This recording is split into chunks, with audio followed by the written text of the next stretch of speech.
કેમ છો વિદ્યાર્થી મિત્રો? હું મનીષ સર તમારા માટે આ વિડીયોમાં ધોરણ 8 મેથ્સ ચેપ્ટર 6 વર્ગ અને વર્ગમૂળનો પાર્ટ 4 લઈને આવ્યો છું.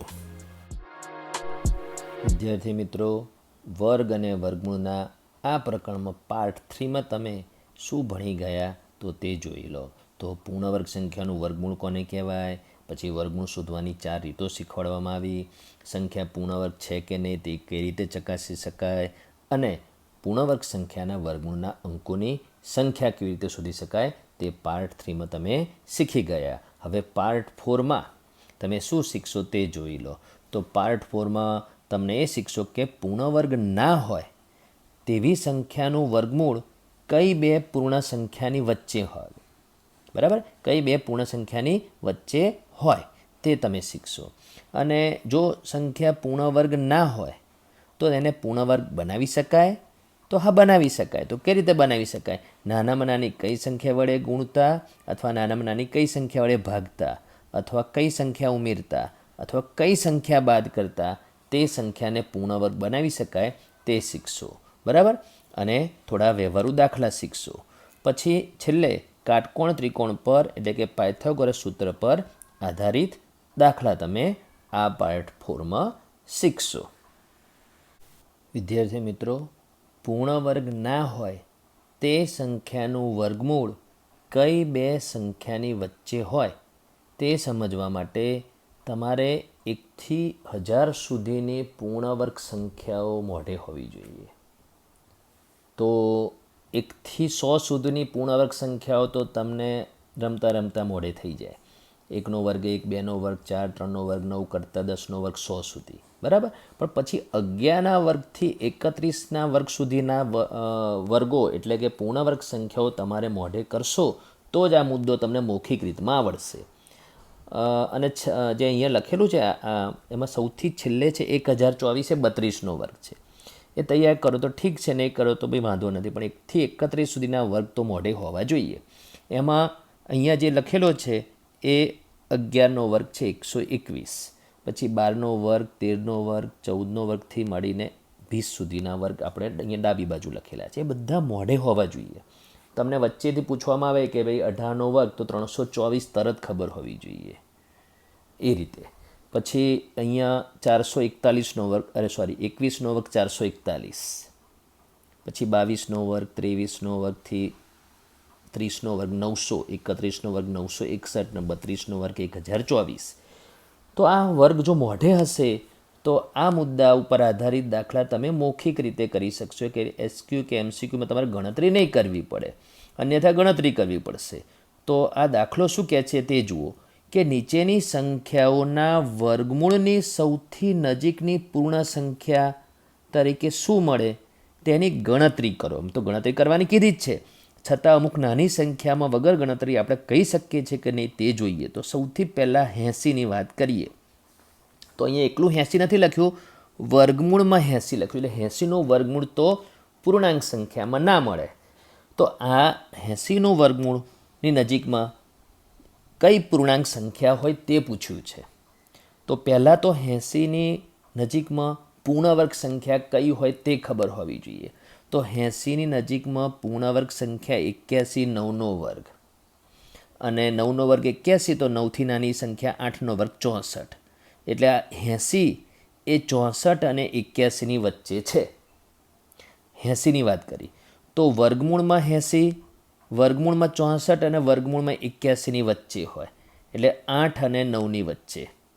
તમે કહેશો 80ની નજીકમાં એટલે 8 અને 9 તો સરખા અંતરે છે, એ રીતે નહીં જોવાનું. હવે તમારે જોવાનું કે 80 અને 64 વચ્ચેનું અંતર કેટલું છે, તો 16નું અંતર છે. બરાબર, 80 ને 81 વચ્ચેનું અંતર કેટલું છે, તો 1નું જ અંતર છે. એટલે એનો મતલબ એ થયો કે વર્ગમૂળમાં 80ની સૌથી નજીકની પૂર્ણ સંખ્યા 9 મળે છે. તો તમારે એ રીતે હજુ આપણે એક બીજું ઉદાહરણ લઈશું એટલે તમને વધારે ખબર પડશે. બીજું ઉદાહરણ તરીકે આપણે 350 લઈએ, અને મૌખિક રીત જ કરવી છે. બરાબર, પછી ગણતરીવાળી રીત એક મેં નીચે કરેલી છે, બતાડું છું. હવે તમે 350ની નજીકમાં પૂર્ણ વર્ગ સંખ્યા કઈ તે પહેલાં શોધો, વર્ગમૂળની વાત પછી કરીએ. તો તમારે 21નો વર્ગ 441 વધી જાય છે. તો પછી આપણે 21થી નાનું 20નો વર્ગ 400 એ પણ આનાથી વધી જાય છે. પછી 19નો વર્ગ 361 એ 350ની નજીકમાં છે. 18નો વર્ગ 324 એ 350થી નાની છે. તો એનો મતલબ એ થયો 19નો વર્ગ 361 અને 18નો વર્ગ 324ની વચ્ચે 350 આવે. હવે 350 અને 324 વચ્ચે 26નો ગેપ છે અને 350 ને 361 વચ્ચે 11નો ગેપ છે. તો કયો ગેપ નાનો છે? 11નો ગેપ નાનો છે. એટલે એનો મતલબ એ થયો કે 350નું વર્ગમૂળ એ 361નું વર્ગમૂળ 19 એની નજીકમાં છે. એટલે 350ના વર્ગમૂળની સૌથી નજીકમાં પૂર્ણ સંખ્યા કઈ? તો 19. એ આ રકમનું જે હેડિંગ છે કે નીચેની સંખ્યાઓના વર્ગમૂળની સૌથી નજીકની પૂર્ણ સંખ્યા શું? તો 350નું વર્ગમૂળ દશાંશમાં મળે, પણ એ દશાંશમાં નથી મેળવવાનું, આપણે પૂર્ણ સંખ્યા મેળવવાની છે. પૂર્ણ સંખ્યા તો નજીકની પૂર્ણ સંખ્યા કઈ? તો 19. તો આ રીતે બીજો દાખલો સમજાયો. આ ત્રીજો જોઈએ. તો 500ને ધ્યાનમાં લો. તો 500ની નજીકમાં પૂર્ણ વર્ગ સંખ્યા કઈ? તો આપણે 22નો વર્ગ 484, 23નો વર્ગ 529.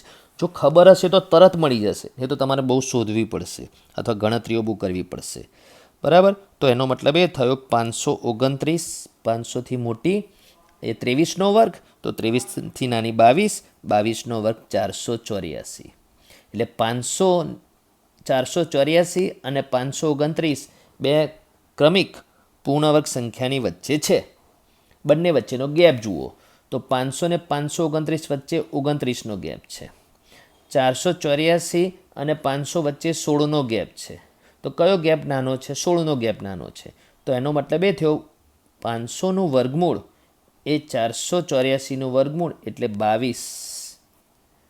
એટલે 500નું વર્ગમૂળની સૌથી નજીકની પૂર્ણ સંખ્યા 22.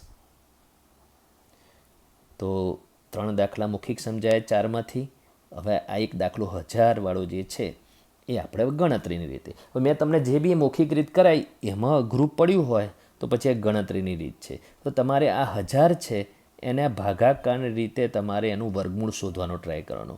વર્ગમૂળ તો મળશે નહીં, કેમ કે આ પૂર્ણ વર્ગ સંખ્યા છે નહીં 1000. બરાબર. તો તમારે સૌથી પહેલાં 1000ના આ રીતે બબ્બે અંકની સંખ્યાના ભાગ પાડવાના. એ તો તમને શીખવાડ્યું જ છે. એમાં પહેલો ભાગ છે 10, તો 3 તરી 9, 10માંથી 9 જાય તો 1, 2 શૂન્ય ઉતાર્યા, 3થી શરૂ કર્યું, 3 ઉમેરો એટલે 6. બરાબર. પછી નવો અંક યલો કલરથી બતાડ્યો છે 61 એકુ 61, 62 દુ વધી જાય એટલે 61 એકુ 61 લીધા. બાદ બાકી જે 39 આવ્યું એ શેષ કહેવાય. આ શેષ વધી એ શું બતાડે છે કે 1000 પૂર્ણવર્ગ સંખ્યા નથી. એ તો આપણને પહેલેથી ખબર છે. બરાબર. અને બધી જે રીત છે 3થી શરૂ કર્યું 3 ઉમેરો, 1થી શરૂ કર્યું 1 ઉમેરો, એ બધું કરવાનું છે. મહત્ત્વનું આ જે ભાગફળ મળે છે તે છે. તો ભાગફળ કેટલું મળ્યું? 31. શેષ 0 વધે છે કે 0 સિવાયની સંખ્યા વધે છે? તો 0 શેષ મળે તો મતલબ આ પૂર્ણવર્ગ સંખ્યા, તો એનું વર્ગમૂળ મળી ગયું. તો આ સંખ્યાનું વર્ગમૂળ 31 નથી, પણ આ 1000 જે છે એનું વર્ગમૂળ 31 અને 32ની વચ્ચે છે. એટલે 1000 પોતે જે ભાગફળ મળે એના વર્ગ અને એ જે વર્ગ મળ્યો 31નો વર્ગ અને 32ના વર્ગની વચ્ચે મળે. એટલે સૌથી પહેલાં તમારે આ વસ્તુ શોધી કાઢવાનું. તમે આને સમજો બરાબર. ભાગફળ કેટલું મળ્યું? 31. એટલે તમારી સંખ્યા 1000 હતી, એટલે 1000 એ 31ના વર્ગ 961 અને 32ના વર્ગ 1024ની વચ્ચે છે. એટલે હવે મેં એનો વર્ગ કરી નાખ્યો. 31નો વર્ગ 961, 32નો વર્ગ 1024 અને વચ્ચે 1000ના 1000. એટલે 1000 પોતે તો પૂર્ણવર્ગ નથી, પણ 1000ની નજીકમાં બે પૂર્ણવર્ગ સંખ્યાઓ શોધી કાઢી, જે ઉપર આપણે સમજાવતા હતા એ રીતે. પણ એ મૌખિક રીતે શોધ્યું, તો અહીંયા આપણે ગણતરીની રીતે શોધ્યું. હવે 1000 અને 961 વચ્ચે 39નો ગેપ છે અને 1000 અને 1024 વચ્ચે 24નો ગેપ છે. એટલે કયો ગેપ નાનો? 24નો ગેપ નાનો. એટલે નજીકની સંખ્યા 1024 છે, પણ આપણે 1000 રકમમાં નથી, 1000નું વર્ગમૂળ રકમમાં છે. એટલે હવે પહેલાં તો તમારે પૂર્ણ વર્ગ સંખ્યા નજીકની શોધી કાઢી કે આમ 1000ની સૌથી નજીકની પૂર્ણ વર્ગ સંખ્યા 1024 શોધી કાઢી. પણ આપણો આ જવાબ 1024 નથી, કેમ કે આપણે વર્ગમૂળમાં 1000 રકમમાં છે. તો આપણે આ 1024નું વર્ગમૂળ શોધવાનું. તો 1024નું વર્ગમૂળ 32 થાય. એટલે વર્ગમૂળમાં 1000 ની સૌથી નજીકની પૂર્ણ સંખ્યા 32 છે. તો આ ગણતરીવાળી રીત થઈ. બરાબર. હવે 2 માર્કમાં પૂછા તો આ ગણતરીવાળી રીત કરવી જ પડે. પછી 500 માટે પૂછાય કે ગમે તે સંખ્યા માટે પૂછાય, 2 માર્કમાં પૂછાય તો આ રીત કરીને બતાવવી પડે. ત્યાં મૌખિક રીત ના ચાલે. સમજી ગયા? હવે વિદ્યાર્થી મિત્રો, જે સંખ્યા પૂર્ણ વર્ગ ન હોય તેને કેવી રીતે પૂર્ણ વર્ગ બનાવી શકાય તે પ્રકારના મોટી સંખ્યાવાળા દાખલા જોઈએ તે પહેલાં નાના અંક માટે મૌખિક સમજી લઈએ. તો એમાં અહીંયા જે સંખ્યાઓ લખી છે 1, 4, 9, 12થી માંડીને 169, એમાં યલો કલરથી બતાવેલી જે સંખ્યા છે એ પૂર્ણ વર્ગ નથી, બાકીની બધી જ સંખ્યા પૂર્ણ વર્ગ છે. બરાબર. તો તેને નાનામાં નાની કઈ સંખ્યા વડે ગુણતા નવી સંખ્યા પૂર્ણ વર્ગ બને તે પહેલાં સમજી લઈએ. તો 12ને આપણે 1 વડે ગુણીશું તો 12 આવશે, 12 પૂર્ણ વર્ગ નથી. 12ને 2 વડે ગુણવાથી 24, 24 પૂર્ણ વર્ગ નથી. 12ને 3 વડે ગુણવાથી 36, તો જો 12ને 3 વડે ગુણવાથી 36 મળે છે, 36 પૂર્ણ વર્ગ છે. તો 3 વડે ગુણવાથી 36 મળે છે. પછી 12ને 4 વડે, 5 વડે, 6 વડે કરતાં છેક 12ને 12 વડે ગુણીશું ત્યારે 144 મળશે, તે પૂર્ણ વર્ગ સંખ્યા મળશે. બાકીની વચ્ચેની કોઈ પણ સંખ્યા 12 અને 144 વચ્ચેની એટલે કે 36 પછીની કોઈ પણ પૂર્ણ વર્ગ સંખ્યા 12 સાથે ગુણાકાર કરીને નથી મળતી. એટલે 3 પછી 12 આવે છે. બરાબર. તો આ બંનેમાં નાનામાં નાની સંખ્યા કઈ? તો 3. તો એનો અર્થ એ થયો કે 12ને નાનામાં નાની સંખ્યા 3 વડે ગુણવાથી નવી સંખ્યા 36 પૂર્ણ વર્ગ મળે છે.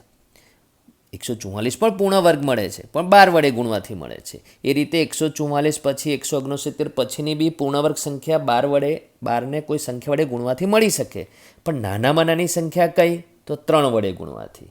તો તમે આ પહેલું સમજી ગયા છો કે 12 પોતે પૂર્ણ વર્ગ સંખ્યા નથી, પણ એને નાનામાં નાની કઈ સંખ્યા વડે ગુણવાથી નવી કઈ સંખ્યા પૂર્ણ વર્ગ મળે છે તે તમે સમજી ગયા છો. હવે 12ને નાનામાં નાની કઈ સંખ્યા વડે ભાગતા નવી કઈ સંખ્યા પૂર્ણ વર્ગ મળે તે સમજીએ. તો 12ને 1 વડે ભાગવાથી 12 મળે તે પૂર્ણ વર્ગ નથી. 12ને 2 વડે ભાગવાથી 6 મળે પણ 6 પૂર્ણ વર્ગ નથી. 12ને 3 વડે ભાગવાથી 4 મળે, 4 પૂર્ણ વર્ગ છે. બરાબર. એમ કરતાં આપણે 12ને 3થી મોટી સંખ્યા વડે ભાગતા 12ને 12 વડે ભાગો ત્યારે 1 મળે. તો 4 પૂર્ણ વર્ગ મળે છે અને 1 પૂર્ણ વર્ગ મળે છે. પણ કેટલા વડે ભાગવાથી? 3 વડે અને 12 વડે. એમાં નાનામાં નાની કઈ? 3. તો શું સાબિત થયું કે 12ને નાનામાં નાની સંખ્યા 3 વડે ભાગતા નવી સંખ્યા 4 એ પૂર્ણ વર્ગ સંખ્યા મળે છે. તો તમે શું જોયું? ગુણતા અને ભાગતાનો જવાબ કેવો મળે છે? સરખો. જ્યારે પણ કોઈ બી સંખ્યા હોય, આ 12 સિવાયની કોઈ પણ સંખ્યા હોય, એ પૂર્ણ વર્ગ ના હોય તો એને પૂર્ણ વર્ગ બનાવવા માટે ગુણતા અને ભાગતાવાળાનો અંક સરખો મળે. હા, પણ ગુણવાથી કેટલા મળ્યા હતા? 12ને 3 વડે ગુણવાથી 36 મળ્યા. તો 36 નવી સંખ્યા પૂર્ણ વર્ગ મળી હતી. અને 12ને 3 વડે ભાગવાથી નવી પૂર્ણ વર્ગ સંખ્યા 4 મળે છે. એ ફરક પડશે, નવી પૂર્ણ વર્ગ સંખ્યામાં ફરક પડશે, પણ ગુણતા અને ભાગતાનો અંક સરખો જ આવશે. તો સમજી ગયા? હવે વિદ્યાર્થી મિત્રો, 12 પૂર્ણ વર્ગ નથી તો તેમાં નાનામાં નાની કઈ સંખ્યા ઉમેરતા અથવા કઈ સંખ્યા બાદ કરતાં તે પૂર્ણ વર્ગ નવી સંખ્યા પૂર્ણ વર્ગ સંખ્યા બને. બરાબર. તો તમે જુઓ, 12માં 4 ઉમેરવાથી 16 પૂર્ણ વર્ગ છે. 12માં 13 ઉમેરવાથી 25 પૂર્ણ વર્ગ છે. પછી 12માં 24 ઉમેરવાથી 36 પૂર્ણ વર્ગ મળશે. ઉમેરતા કે બાદબાકી કરવામાં કેવું છે કે 12ની જમણી બાજુની બધી પૂર્ણ વર્ગ સંખ્યા આપણે ક્રમશઃ મેળવી શકીએ. પણ નાનામાં નાની કઈ સંખ્યા ઉમેરવાથી પૂર્ણ વર્ગ સંખ્યા મળે છે? તો 4. તો ઉમેરતામાં 4 જવાબ આવ્યો. બરાબર. બાદબાકી કરવાની વાત કરીએ તો 12થી નાની પૂર્ણ વર્ગ સંખ્યામાં પહેલી 9 આવે, તો 12માંથી કેટલા બાદ કરવાથી 9 આવે? 3. 12માંથી 8 બાદ કરવાથી 4 આવે. 12માંથી 11 બાદ કરવાથી 1 આવે. પણ નાનામાં નાની સંખ્યા કેટલી બાદ કરવાથી 9 મળે છે? તો 3. તો જ્યારે ઉમેરતા કે બાદ કરતાવાળો દાખલો હોય તો તમારે સૌથી પહેલાં શું કરવાનું, જે સંખ્યા પૂર્ણ વર્ગ ના હોય તેની ડાબી બાજુ અને જમણી બાજુની પ્રથમ પૂર્ણ વર્ગ સંખ્યા મેળવી લેવાની. તો 12ની ડાબી બાજુની પૂર્ણ વર્ગ સંખ્યા 9 છે અને 12ની જમણી બાજુની પૂર્ણ વર્ગ સંખ્યા 16 છે, તે મેળવી લેવાની. બરાબર. તો આ મેળવ્યા પછી તમારે આ બંને વચ્ચેનો ડિફરન્સ કેટલો છે? 4. તો 12માં 4 ઉમેરતા નવી સંખ્યા પૂર્ણ વર્ગ મળે, એટલે ઉમેરતામાં 4 છે. 12 અને 9 વચ્ચે કેટલો ડિફરન્સ છે? 3નો. એટલે એનો મતલબ 12માં નાનામાં નાની સંખ્યા 3 બાદ કરતાં નવી પૂર્ણવર્ગ સંખ્યા 9 મળે. તો ઉમેરતા કે બાદ બાકી કરતા વાળા દાખલાઓમાં બંને વખતનો અંક સરખો નહીં આવે, પણ એ રકમ ઉપર ડિપેન્ડ છે કે દાખલામાં કેટલા ઉમેરતા કેટલા બાદ કરતા, એમાં કઈ સંખ્યા આપેલી છે એ જોવાની. સમજી ગયા? હવે વિદ્યાર્થી મિત્રો, મેં તમને જે આ દાખલો સમજાવ્યો 12 માટે, એ એવો દાખલો હતો કે જે મૌખિક રીતે કર્યો. બરાબર. પણ ધારો કે કોઈ દાખલામાં રીત સાથે પૂછે તો તમારે આ રીતે મૌખિક રીત નહીં કરવાની. જેમાં ગુણતા કે ભાગતા પૂછે તો તમારે અવિભાજ્ય અવયવ પાડવાના. જેમ કે 12 છે તો 12ના અવિભાજ્ય અવયવ પાડવાના. અને ઉમેરતા કે બાદબાકી કરતાવાળા દાખલામાં તમારે ભાગાકારની રીતે તમારે દાખલો ગણવાનો. હવે એ અત્યારે હું મૌખિક નહીં સમજાવી શકું, એટલે આના પછીના દાખલામાં તમે એ રીત સમજો. વિદ્યાર્થી મિત્રો, જે સંખ્યા પૂર્ણ વર્ગ ના હોય તે સંખ્યાને કઈ રીતે પૂર્ણ વર્ગ બનાવી શકાય, એટલે નાનામાં નાની કઈ સંખ્યા વડે ગુણતા કે ભાગતા, કે નાનામાં નાની કઈ સંખ્યા ઉમેરતા કે બાદ કરતા નવી સંખ્યા પૂર્ણ વર્ગ બને છે, એ કઈ નવી સંખ્યા પૂર્ણ વર્ગ બને છે તે શોધવાનું છે. અને જે નવી સંખ્યા પૂર્ણ વર્ગ બને એનું વર્ગમૂળ પણ શોધવાનું છે. તે સમજવા માટે આપણે એક ઉદાહરણ લઈશું, 150. બરાબર. હવે આ જે ઉદાહરણ છે 150, એમાં હું 2 રકમ બોલું છું. 2 રકમ એક સાથે હું તમને સમજાવીશ. હા, પણ એક સાથે એટલે વારાફરથી. તો આ રકમ બોલું છું. 150ને નાનામાં નાની કઈ સંખ્યા વડે ગુણતા કે ભાગતા મળતી નવી સંખ્યા પૂર્ણ વર્ગ બને. એટલે 150 પોતે તો પૂર્ણ વર્ગ નથી.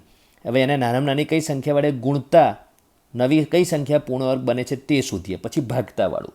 તો એના માટે ગુણતા કે ભાગતાવાળા દાખલાની રીત કરવા માટે તમારે એના અવિભાજ્ય અવયવો પાડવા પડે. તો અહીંયા જો મેં અવિભાજ્ય અવયવ પાડ્યા છે. અવિભાજ્ય અવયવ તો પડતા આવડે જ તમને. બરાબર. તો જે અવિભાજ્ય અવયવ પાડ્યા એ તમારે 150ની સામે લખવાના કે 150 બરાબર 2 ગુણ્યા 3 ગુણ્યા 5 ગુણ્યા 5. તો તમે શું જુઓ છો? અહીંયા જોડ મળે છે 5માં. 2ની ને 3ની જોડ મળતી નથી. તે જ સાબિત કરે છે કે 150 પૂર્ણ વર્ગ નથી. બરાબર. અહીં 2 અને 3ની જોડ બનતી ન હોવાથી તમારે હવે એની જોડ બનાવવાની છે. બરાબર. તો તમારે ગુણતાવાળું આપણે પહેલાં કરી જોઈએ. તો અહીં 2 અને 3ની જોડ બનતી ન હોવાથી બંને બાજુ 2 ગુણ્યા 3 એટલે કે 6 વડે ગુણતા. ભાગતાવાળું હમણાં નથી કરતા. બરાબર. એટલે આપણે ભાગતા મેં લખ્યું છે ખરું, પણ એ આપણે અહીંયા નહીં ધ્યાનમાં લેવાનું. ગુણતા અને ભાગતાવાળી રીતમાં બધું સરખું છે, એક જ નાનો ફરક છે, એ પછી બતાડું છું આના પછી. તો કેટલા વડે બંને બાજુ ગુણવું પડશે? 6 વડે. તો 150ને 6 વડે ગુણીશું અને જે ડાબી બાજુ 6 વડે ગુણ્યું તો જમણી બાજુ બી 6 વડે ગુણીશું. તો જમણી બાજુ 6 એક સાથે 6 નહીં લખવાના, 2 ગુણ્યા 3. જેમાં જોડ નથી એની જોડ બનાવી દીધી. અહીંયા 2માં જોડ નથી અને 3માં જોડ નથી, તો તેને 2 અને 3 વડે ગુણીને જોડ બનાવી દીધી. એટલે 5ની જોડ તો પહેલેથી હતી, 3માં અને 2માં જોડ બનાવી દીધી. એટલે બધાને વર્ગ કરીને લખી શક્યા અને પછી વર્ગ બહાર લઈ ગયા અને એ 30નો વર્ગ થયો. તો એ જમણી બાજુ. પણ ડાબી બાજુ તમે 150ને 6 વડે ગુણવાથી શું બન્યું? 900. જે મેં ગ્રીન કલરથી બતાવ્યું છે એ તમને આ પ્રશ્નનો જવાબ છે. તો કઈ સંખ્યા લીધી હતી? 150. તે પૂર્ણ વર્ગ નથી. હવે એને નાનામાં નાની કઈ સંખ્યા વડે ગુણ્યું? તો 6 વડે. તો 6 વડે ગુણવાથી 900 જે મળે એ પૂર્ણ વર્ગ છે. અને 900નું વર્ગમૂળ 30. કેમ કે 900 એ 30નો વર્ગ, એટલે 900નું વર્ગમૂળ 30. એટલે શું આપણને આન્સર મળ્યા? 3 આન્સર મળ્યા કે 150ને નાનામાં નાની સંખ્યા 6 વડે ગુણતા પૂર્ણવર્ગ સંખ્યા 900 મળે છે અને તે પૂર્ણવર્ગ સંખ્યાનું વર્ગમૂળ 30 મળે છે. તો તમે આ સમજી ગયા છો કે આ ગુણતાવાળી રીત હતી. ભાગતાવાળી રીત આ જ છે. હવે જે ફરક પડશે એ હું બતાડું. પહેલાં ગુણતાવાળી રીત જોઈ લો, સમજી લો. બરાબર. પહેલાં અવિભાજ્ય અવયવ પાડવાના અવિભાજ્ય અવયવ લખવાના. અવિભાજ્ય અવયવ લખશો ત્યાંથી જ ખબર પડશે કે ક્યાં પ્રોબ્લેમ છે. તો 5x5 જોડમાં છે જ. અહીંયા 2માં 3માં જોડ નથી. જેની જોડ ના હોય એટલા જ વડે ગુણતા. તો 2ની જોડ નથી, 3ની જોડ નથી, એટલે 2 તરી 6ની જોડ નથી, એટલે બંને બાજુ 6 વડે ગુણતા. જોડ બની જશે બધાની. અને ડાબી બાજુની સંખ્યા જે 150 હતી એને 6 વડે ગુણવાથી 900 પૂર્ણવર્ગ સંખ્યા પણ મળી જશે. અને એનું પછી વર્ગમૂળ પણ મળી જશે 30. એટલે માગેલા 3 જવાબ મળી જશે. કયા 3 જવાબ માગ્યા હતા? કે 150ને નાનામાં નાની કઈ સંખ્યા વડે ગુણતા? તો પહેલો જવાબ 6 વડે ગુણતા. કઈ સંખ્યા પૂર્ણવર્ગ બને? તો 900 પૂર્ણવર્ગ બને. અને જે પૂર્ણવર્ગ બને છે એ સંખ્યાનું વર્ગમૂળ શોધો. તો 30. ચલો એ જ રકમને હવે સહેજ બદલીને બોલું છું. 150ને નાનામાં નાની કઈ સંખ્યા વડે ભાગતા કઈ સંખ્યા પૂર્ણવર્ગ બને? અને તે પૂર્ણવર્ગ સંખ્યાનું વર્ગમૂળ શોધો. તો તમારે અવિભાજ્ય અવયવ તો આ રીતે જ પડવાના, બરાબર. પછી અવિભાજ્ય અવયવ લખ્યા પછી અહીંયા શું ફેરફાર કરવાનો છે તે જોઈ લો, બરાબર. હવે જે ફેરફાર કરવાનો છે એટલું જ હું ભૂસીને બતાવીશ. તો આનું આ જ લખવાનું તમારે, અહીંયા કોઈ જ ફેરફાર નહીં કરવાનો. એ અહીંયા આ જે ભાગ છે એમનો એમ લખવાનો. અહીં 2 અને 3ની જોડ બનતી ન હોવાથી બંને બાજુ 2x3 વડે ત્યાં ગુણતા નહીં લખવાનું. હવે શું લખવાનું? 2x3 એટલે 6 વડે ભાગતા. હવે બંને બાજુ 6 વડે ભાગવાનું છે.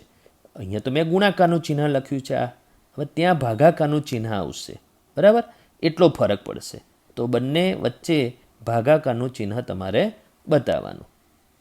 તો 150 ભાગ્યા 6 આવશે.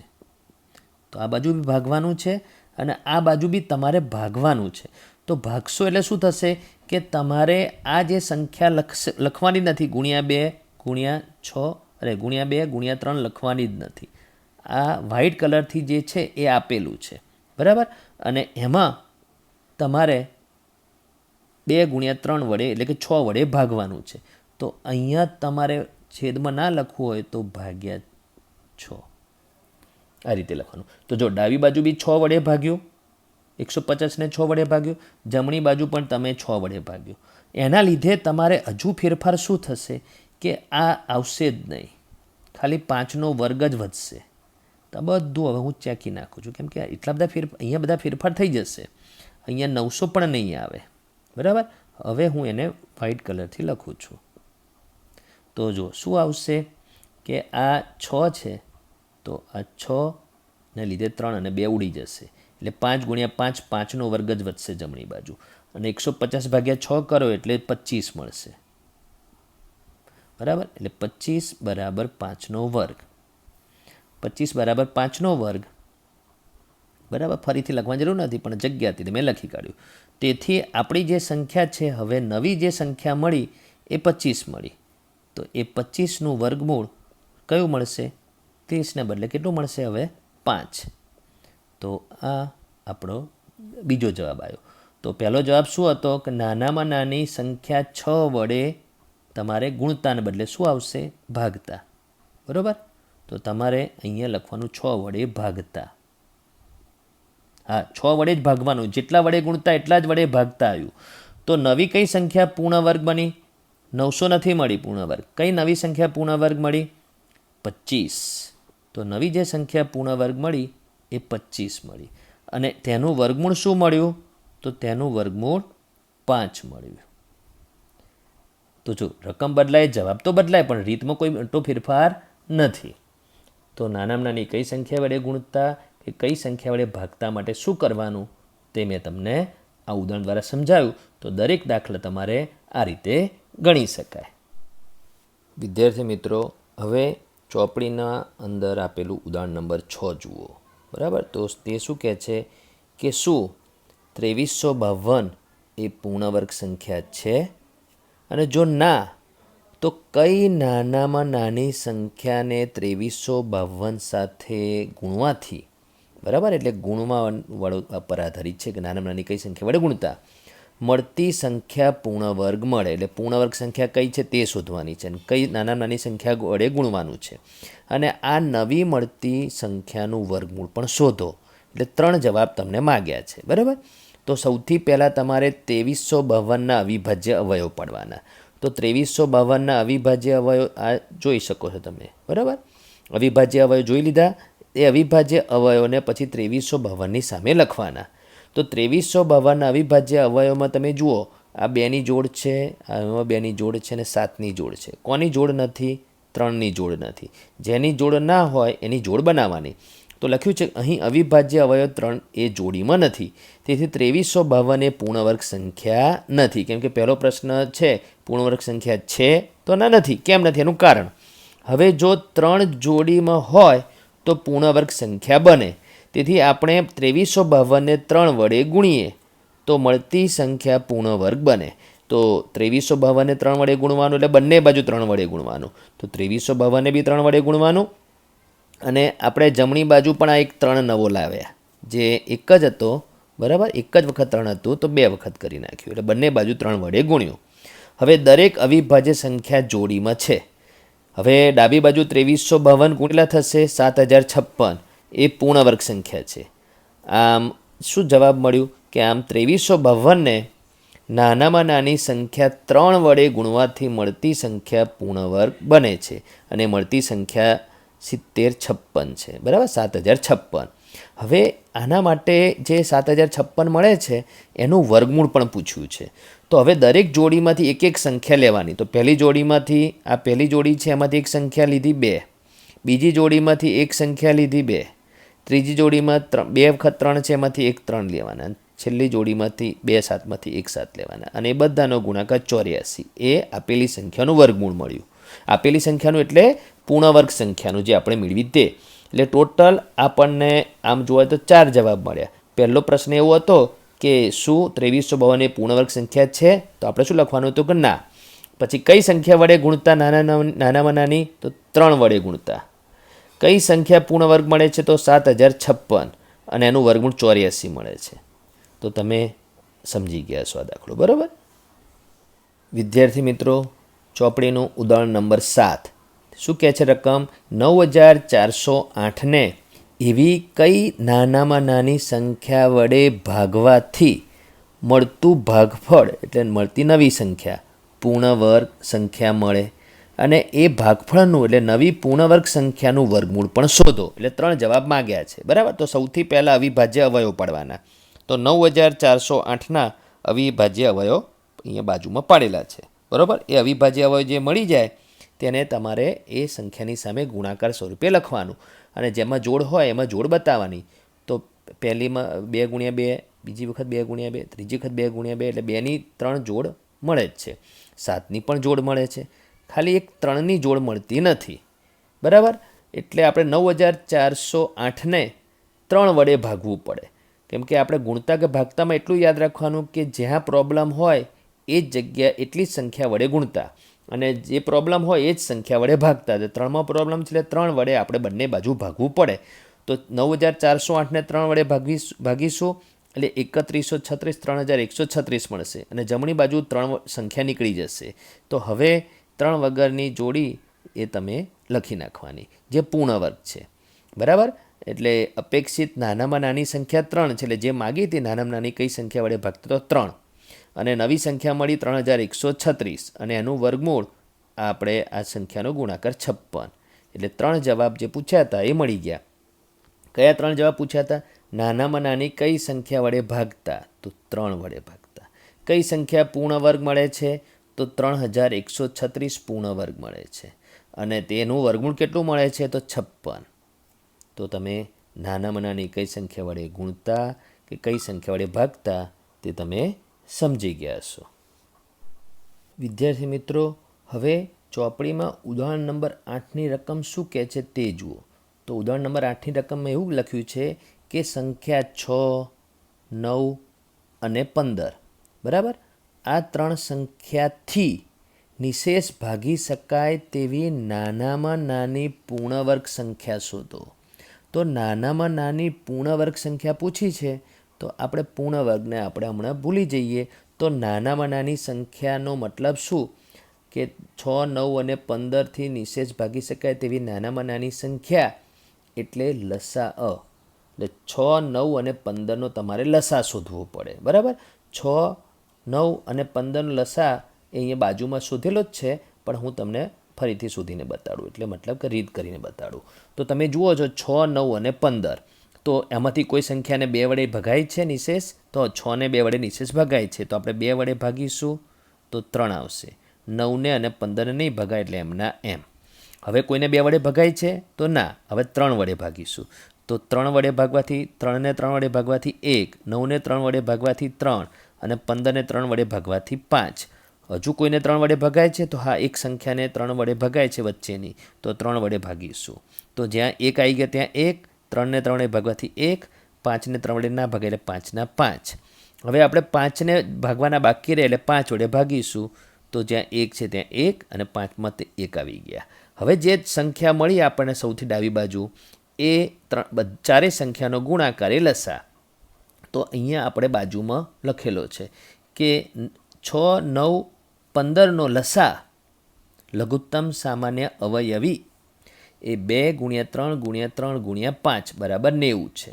બરાબર, જે તમે આ ભાગાકારની રીતે તમે લસા મેળવ્યો 2 × 3 × 3 × 5 તે 90 મળે છે.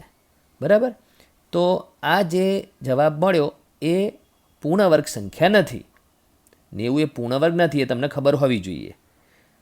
અહીં 2 અને 5ની જોડ મળતી નથી, તેથી 90 પૂર્ણ વર્ગ નથી. જો 3 જોડીમાં છે, 3 2 વખત છે, પણ 2 અને 5 એક જ વખત છે, એટલા માટે આપણે આ 90 પૂર્ણ વર્ગ નથી. અને આપણને શું કીધું છે? નાનામાં નાની પૂર્ણ વર્ગ સંખ્યા શોધો. એટલે આપણે હવે 90ને પૂર્ણ વર્ગ બનાવવી પડે. જે આપણે ઉપરના દાખલાઓ જે જોયા કે જે સંખ્યા પૂર્ણ વર્ગ ના હોય ને પૂર્ણ વર્ગ કેવી રીતે બનાવે તે રીતે હવે કરવાની. તો 90 પૂર્ણ વર્ગ નથી, તો આપણે એને પૂર્ણ વર્ગ બનાવવાની છે. તો અહીં લખ્યું છે કે 2 અને 5ની જોડ મળતી નથી, તેથી 90 પૂર્ણ વર્ગ નથી. તો 90ને પૂર્ણ વર્ગ બનાવવા માટે બંને બાજુ જેની જોડ ના હોય એટલા વડે ગુણવું પડે. તો 2ની જોડ નથી અને 5ની જોડ નથી, એટલે 2 × 5 = 10ની જોડ નથી, એટલે બંને બાજુ 10 વડે ગુણવું પડે. તો ડાબી બાજુ 90 છે એને 10 વડે ગુણીશું, અને જમણી બાજુ 2 અને 5 એટલે અને નહીં એટલે 2 × 5 એટલે 10 વડે ગુણીશું. એટલે બધાની જોડ બની ગઈ. 2ની બી જોડ બની ગઈ, 5ની બી જોડ બની ગઈ. 3ની તો પહેલેથી હતી જ, પછી એને વર્ગ કરીને લખી નાખ્યું. બરાબર, અને વર્ગ બહાર લઈ ગયા. તો ડાબી બાજુ 90 × 10 એટલે 900 અને 30નો વર્ગ થઈ ગયો. અહીંયા વર્ગમૂળ પૂછ્યું નથી. અહીંયા પૂછ્યું છે શું કે તેવી નાનામાં નાની પૂર્ણ વર્ગ સંખ્યા જ શોધો. તો એવી નાનામાં નાની સંખ્યા કીધી હોત તો 90, પણ નાનામાં નાની પૂર્ણ વર્ગ સંખ્યા કીધી એટલે આ 900 મળી તે. આમ તે નાનામાં નાની પૂર્ણ વર્ગ સંખ્યા 900 છે. તો તમે આ સમજી ગયા છો દાખલો, કે જેમાં આપેલી સંખ્યાનો પહેલાં નાનામાં નાની સંખ્યા નિશેષ ભાગી શકે તેવી નાનામાં નાની સંખ્યા શોધવાની લસા, અને નાનામાં નાની સંખ્યા પૂર્ણ વર્ગ હોવી જોઈએ. તો આ દાખલો એની રીત છે. બરાબર, વિદ્યાર્થી મિત્રો, જે સંખ્યા પૂર્ણ વર્ગ ના હોય તો તેવી સંખ્યાને નાનામાં નાની કઈ સંખ્યા વડે ગુણતા કે ભાગતા નવી સંખ્યા પૂર્ણ વર્ગ આપણે બનાવી શકાય. તે રીત તમને શીખવાડી દીધી. હવે નાનામાં નાની કઈ સંખ્યા ઉમેરતા કે બાદ કરતા, બરાબર, નાનામાં નાની કઈ સંખ્યા ઉમેરતા કે બાદ કરતા નવી કઈ સંખ્યા પૂર્ણ વર્ગ મળે છે તે સમજવા માટે આ આપણે એક ઉદાહરણ છે 150નું. બરાબર, જેની રકમ અહીંયા રકમમાં શું છે લખ્યું નથી પૂરેપૂરું, ખાલી 150 છે, પણ એની રકમ ભૂલી જઉં છું કે 150 એ પૂર્ણ વર્ગ નથી. તો 150માં નાનામાં નાની કઈ સંખ્યા ઉમેરતા મળતી નવી સંખ્યા પૂર્ણ વર્ગ બનશે, અને નવી સંખ્યાનું વર્ગમૂળ શોધો. બરાબર, તો 150 પૂર્ણ વર્ગ નથી, એટલે આપણે હવે આ દાખલાઓમાં ભાગાકારની રીત કરવી પડે. હવે પૂર્ણ વર્ગ નથી એટલે એનું વર્ગમૂળ તો નહીં મળે, પણ 150ના વર્ગમૂળની નજીકમાં આવતી પૂર્ણાંક સંખ્યા મળશે. તો તે મેળવવા 150ને 2 ભાગમાં વહેંચવાના બે સંખ્યાના પ્રમાણે, એટલે 50 અને 0 1. અને એ રીત કરીશું તો 1 એટલે 1 1 1, એકમાંથી 1 બાદ કરો તો 0, 50 ઉતાર્યા. 1થી શરૂ કર્યું, 1 ઉમેર્યું એટલે 2, પછી 21 1 21, 50થી નાના પડે, 22 2 44, 23 70 વધી ગયા, 22 2 44, 6 શેષ વધ્યા. 6 શેષ વધ્યા એ જ બતાડે છે કે 150 પૂર્ણ વર્ગ સંખ્યા નથી. પણ આપણને જે ભાગફળ મળ્યું એ જ આપણને બતાડે છે કે 150 એ 12ના વર્ગ અને 13ના વર્ગની વચ્ચે છે. બરાબર, તો તમારે લખવાનું કે આમ 150 એ 12ના વર્ગ અને 13ના વર્ગની વચ્ચે છે. એટલે તમારે પછી એ જે શબ્દમાં લખ્યું એના રીતે સંકેતમાં લખી દેવાનું. હવે 12નો વર્ગ 144 અને 13નો વર્ગ 169 લખવાનો. બરાબર. એટલે 150 એ બે પૂર્ણ વર્ગ સંખ્યા 144 અને 169ની વચ્ચે આપણે શોધી કાઢી. હવે પછીનો જે બે ભાગ બતાડ્યા છે એ બે ભાગમાંથી જે યલો કલરની ડાબી બાજુ જે મેં બતાડ્યું છે એ 150 અને 144 વચ્ચેનો ડિફરન્સ 6 છે. હવે આ ક્યારે કરવાનું 6 વાળું? નાનામાં નાની કઈ સંખ્યા બાદ કરતામાં. અત્યારે બંને બતાડી દઉં છું. બરાબર. ઉમેરવાથી 150 ઉમેરવાથી 150 કરતાં મોટી સંખ્યા બને. એટલે તમારે 169 અને 150 વચ્ચેનો ગેપ શોધવાનો. તો 169 અને 150 વચ્ચે 19નો ગેપ છે. 150 પોતે પૂર્ણવર્ગ સંખ્યા નથી. એના પછીની પહેલી પૂર્ણવર્ગ સંખ્યા 169 આવે. એટલા માટે 19 ઉમેરવા પડે. તો ઉમેરતામાં 19 જવાબ આવશે અને બાદકી કરવામાં નાનામાં નાની કઈ સંખ્યા બાદ કરતામાં 6 જવાબ આવશે. બરાબર. આપણે જે હોય એક ભાગ બતાવવાનો. એટલે તમારે જવાબ મળી જ ગયો છે કે નાનામાં નાની સંખ્યા 19 ઉમેરતા. બરાબર. તો 19 ઉમેરતા નવી પૂર્ણાંક સંખ્યા 169 મળે છે.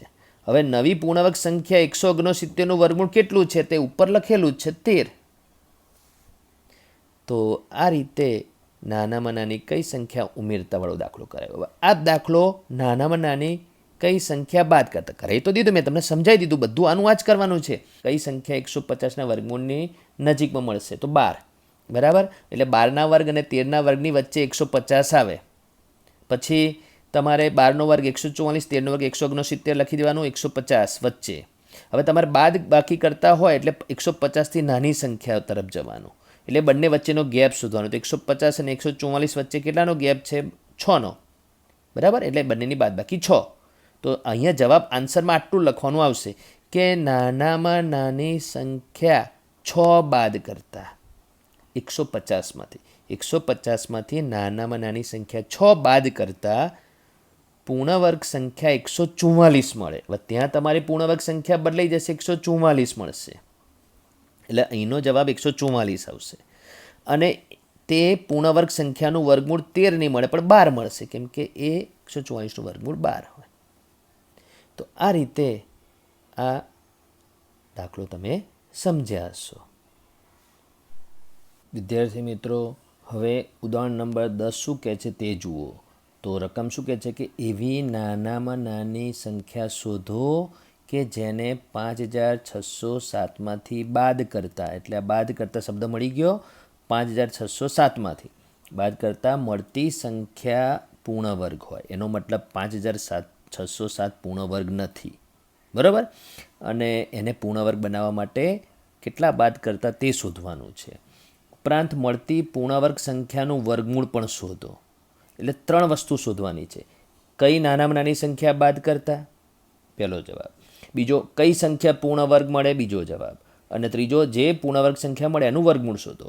હવે જ્યારે બાદ કરતા કે ઉમેરતા, નાનામાં નાની કઈ સંખ્યા ઉમેરતા કે બાદ કરતાવાળા દાખલો ગણવો હોય તો તમારે આપેલી સંખ્યામાં ભાગાકારની રીતે તે સંખ્યા 5607નું વર્ગમૂળ કયા પૂર્ણાંકની નજીકમાં છે તે મેળવી લેવાનું. બરાબર. તો 5607નું ભાગાકારની રીતે તમે વર્ગમૂળ તો ના શોધી શકો કેમ કે પૂર્ણવર્ગ સંખ્યા નથી. તો 56 અને 07 એવા બે ભાગ પડ્યા. એમાં પહેલો ભાગ છે 56, 70 49ની નજીકમાં છે. 56માંથી 49 બાદ કરો એટલે 7 વધ્યા. 07 ઉતારો, 7એ શરૂ કર્યું, 7 ઉમેરો એટલે 14. પછી નવી સંખ્યા 4 લેશો એટલે 144 ચોખ્ખું 576 થશે. હવે આ રીત તો તમને આવડે જ છે. એટલે હવે હું આમાં કઈ રીતે 707ની નજીકમાં 576 આવ્યા, કેમ 145 પંચા ના કર્યા? કેમ કે 145 પંચા કરીશું તો 707થી વધી જશે. બરાબર. હવે બાદ બાકી 131 આવી. હવે આપણે બાદ બાકી 0 નથી આવી એટલે શેષ વધી. તો આ જ બતાડે છે કે જે આપેલી સંખ્યા પૂર્ણ વર્ગ નથી 5607. આપણે 74 જવાબ મહત્વનો છે. એટલે તમારે શું લખવાનું? અહીંયા જે રીત લખેલી છે ચોપડીના ઉદાહરણમાં એના કરતાં મેં બાજુમાં સહેલી રીત લખેલી છે કે આમ 5607 જે 74 જવાબ મળ્યો ને ભાગફળ, એટલે એના ઉપરથી લખવાનું કે 5607 એ 74ના વર્ગ અને 75ના વર્ગની વચ્ચે આવે. પછી એને આવી રીતે સંકેતમાં લખી દેવાનું. પછી 74નો વર્ગ 74 ગુણ્યા 74 રફમાં કરીને તમારે જે મેળવવાનું 5476. તો એ 74ના વર્ગની જગ્યાએ લખવાનું. અને 75નો વર્ગ તો મોઢે આવડે જ, બરાબર. એકમનો અંક 5 હોય તો છેલ્લા બે અંક 25 અને 7 × 8 = 56 એટલે 56 25. હવે આમાં નાનામાં નાની કઈ સંખ્યા બાદ કરતાં પૂછ્યું છે, એટલે તમારી જે આપેલી સંખ્યા છે એના કરતાં નાની સંખ્યા તમને મળશે. એટલે તમારે એ બંને વચ્ચેનો ડિફરન્સ શોધવાનો. એટલે 5607 અને 5476ની બાદબાકી કરવાની. તો કેટલા મળશે? 131. તો એનો મતલબ એ થયો કે 5607 પૂર્ણ વર્ગ નથી.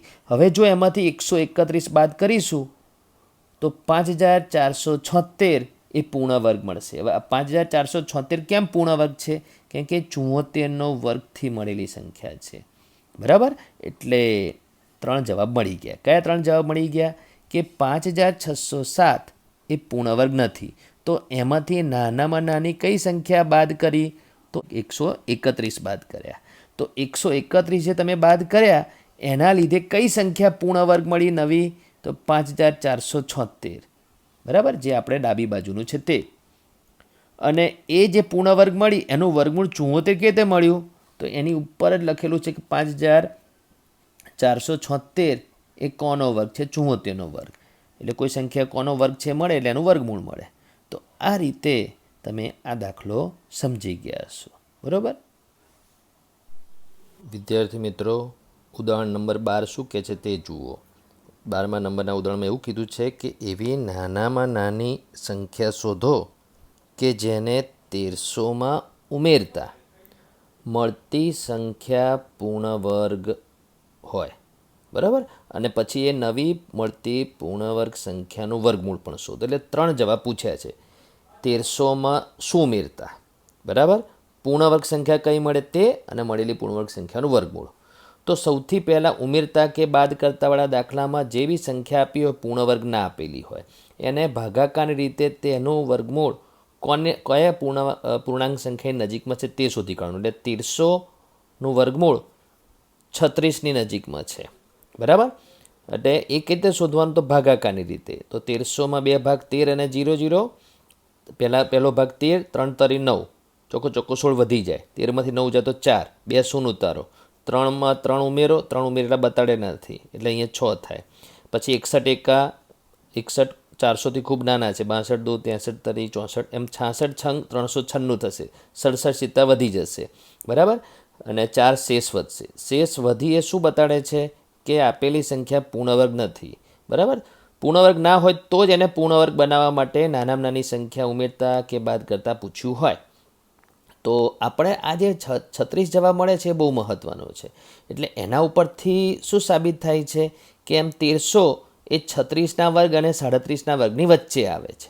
એટલે 1300ને 36ના વર્ગ અને 37ના વર્ગની વચ્ચે આ રીતે સંકેતમાં બતાવી દેવાનું.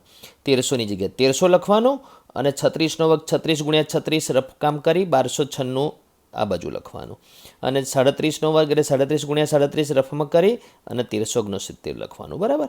હવે અહીંયા ઉદાહરણમાં દાખલો ચોપડીમાં ગણેલો જ છે, પણ એમાં જે ગણેલી રીત છે એના કરતાં આપણે આ સરળ રીત છે એ તમને વધારે સારી રીતે યાદ રહેશે. પછી તમારે શું કરવાનું કે નાનામાં નાની કઈ સંખ્યા ઉમેરતા, 1300માં ઉમેરતા સંખ્યા 1300 કરતાં મોટી બને. એટલે તમારે 1300 કરતાં મોટી પૂર્ણાંક સંખ્યા કઈ છે? 1369. એમાંથી 1300 બાદ કરવાના. એટલે 69 એ તમને જે જવાબ મળશે એ પહેલા પ્રશ્નનો જવાબ, કે નાનામાં નાની કઈ સંખ્યા ઉમેરતા.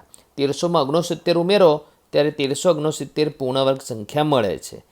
તો નવી મળતી પૂર્ણવર્ગ સંખ્યા 1369, બરાબર. અને તેનું વર્ગમૂળ પણ આપણે એની ઉપર લખેલું છે 37. તો 3 જવાબ તમારે આ રીતે લખવાના કે 1300માં નાનામાં નાની સંખ્યા 69 ઉમેરતા, બરાબર. પહેલો જવાબ. નવી સંખ્યા 1369 એ પૂર્ણવર્ગ બને છે. 1300 પોતે પૂર્ણવર્ગ નથી, પણ એના પછીની ક્રમમાં આવતી પૂર્ણવર્ગ સંખ્યા પહેલી 1369 છે અને તેનું વર્ગમૂળ 37.